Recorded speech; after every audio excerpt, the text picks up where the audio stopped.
That's what Evan Goldberg looks like?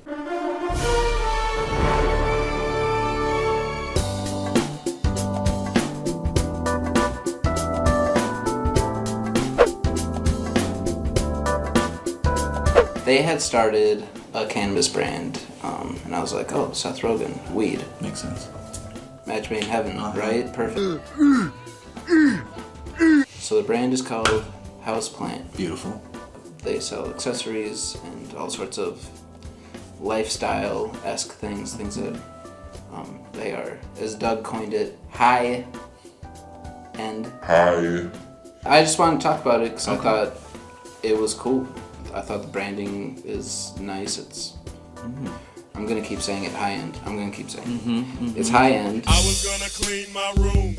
Cool logo, you know, super modern, but it also feels kind of retro. You know, these colors, you know, these browns with this beige, with this, you know, big blocky text. You know, everything's like in a box. It seems super retro to me. I really dig it.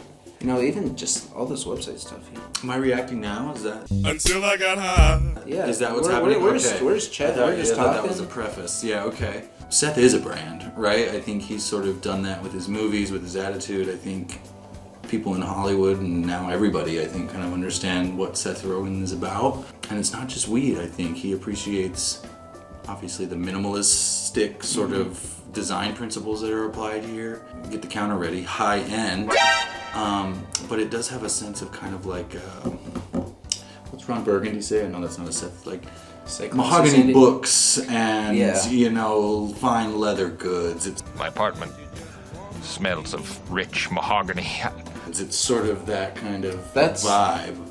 That's the perfect way to, like, you know, visualize this. If people like looking at the products, I'm expecting like someone that has a living room that's sunken in, you know, like the one to two step, like 70s living room.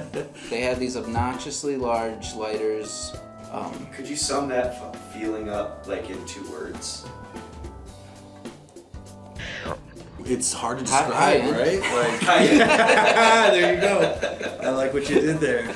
Yeah, it's definitely late 70s, like early 80s Versace feel. You know what I mean? It's got some like House of Gucci looking. Yeah, it's really cool designs. It all goes hand in hand. If anybody else pays attention to Seth Rogen, he makes all sorts of pottery. Pot. There's another one. Get the counter out. Get the counter out. Yeah. Weed puns, that's the new counter. So Seth Rogen, Superbad, Pineapple Express, right? Like all of these sort of like kind of dingy stoner movies, right? But this is a maturing of Seth Rogen, I think is, you know, right? Like I don't think it's as dirty or like counterculture. It's sort of a part of this sort of, God, I'm gonna do it again, Doug. This sort of high-end elevation of not only cannabis but what's associated with it, right? Yeah.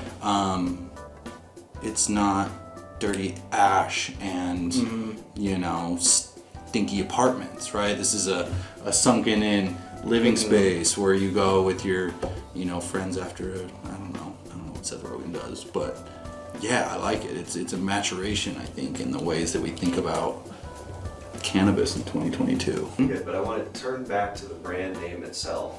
Houseplant. Yeah. You know, just how does that strike you? Why do you think that they went that way? It uplifts it, you know, it makes it seem more mature, more bougie, more just socially accepted. Right. I like that. Dare I say boring? Like, I mean, it's like a deliberately that's dull interesting. Sort of, like, let's make this not scary, maybe. That's an interesting shift because I have a cousin who lives out in Washington where cannabis has been legal for a few years now, and you know, pretty successful, owns a couple, I think, in the Tacoma area, but branding is pot leaves. The name is Freedom, right? Like it's very It's very on the nose. It's so in your face that it's off-putting in a way, That's or at least what weed is.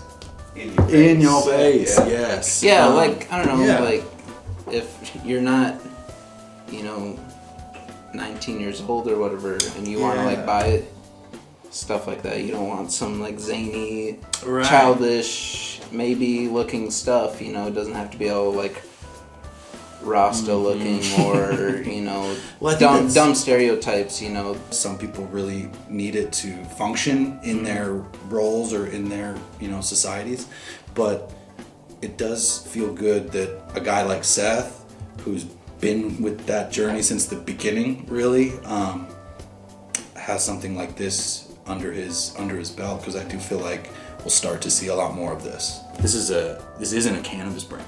This isn't a pottery brand. It's a lifestyle. Or that's what I mean. It sort of has these arms in all of these different areas, but it all sort of comes together as an experience around this Houseplant brand, and I think that's super interesting. I think Seth and Evan here are doing something, a different level of marketing and branding here by offering this sort of holistic experience around cannabis and connection and sort of all of this. Yeah. So it's obvious that this is extremely intentional, and I think you feel that. You don't, it's sort of those indescribable qualities of a brand, right? It just feels so intentional for who it's for that it creates this sort of, you know, brand cocoon around people who interact with it. And I think those are the brands that, you know, punch through and continue to be successful. So, no, this is the coolest brand I've seen in a while.